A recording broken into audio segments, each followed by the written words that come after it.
हाँ जी, एक अनिल कपूर की फ़िल्म रिश्ते आई थी बहुत पहले।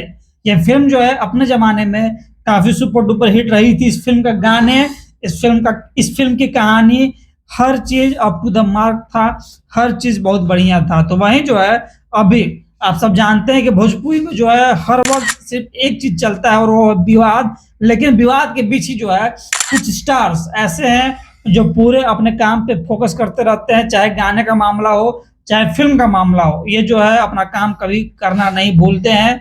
इसलिए जो है खेसारी लाल यादव का एक अपकमिंग फ़िल्म, हाँ जी, बहुत जो है उस फ़िल्म का नाम रिश्ते, ये खेसारी लाल यादव इसमें होने वाले हैं और ऐसा कहा जा रहा है कि फ़िल्म जो है पैन इंडिया रिलीज़ किया जाएगा। मतलब कि पूरा भारत में जो है इस सिनेमा को दिखाया जाएगा।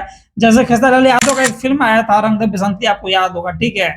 ये फ़िल्म जो है लगभग-लगभग पूरे भारत में आप देख सकते थे, उसी प्रकार जो है फ़िल्म को दिखाया जाएगा। लेकिन जो है ये फ़िल्म, ऐसा क्या ख़ास बात है इस फ़िल्म में? तो देखिए, ख़ास बात ये है कि अभी आप सब जानते हैं कि जो है विवाद खेसारी लाल यादव के साथ जो है जुड़ चुका है। काजल राघवानी जो है तमाम बातें बोल रही है और अभी भी कंटिन्यू बोलते ही जा रही है।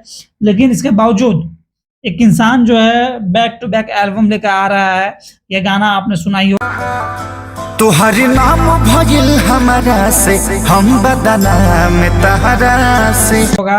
सिर्फ एक गाना का माध्यम से खेसारी लाल यादव ने टोटल जवाब काजल राघवानी को दे दिया है और अब जो है उनका पूरा फोकस अपने फिल्में पे है, अपने गानों पर है। और वहीं जो फिल्म राजा राम का भी एक गाना खेसारी लाल यादव का आया है, जिसमें खेसारी लाल यादव का आवाज नहीं है, लेकिन जो है इसमें गाना में आप खेसारी लाल यादव को देख सकते हैं। तो आप क्या कहना चाहते हैं कि जो है रिश्ते फ़िल्म जो है ये खेसारी लाल यादव की आएगी तो जो है कितना बड़ा हिट होगा, ब्लॉकबस्टर होगा, सुपर डुपर हिट होगा या क्या होगा?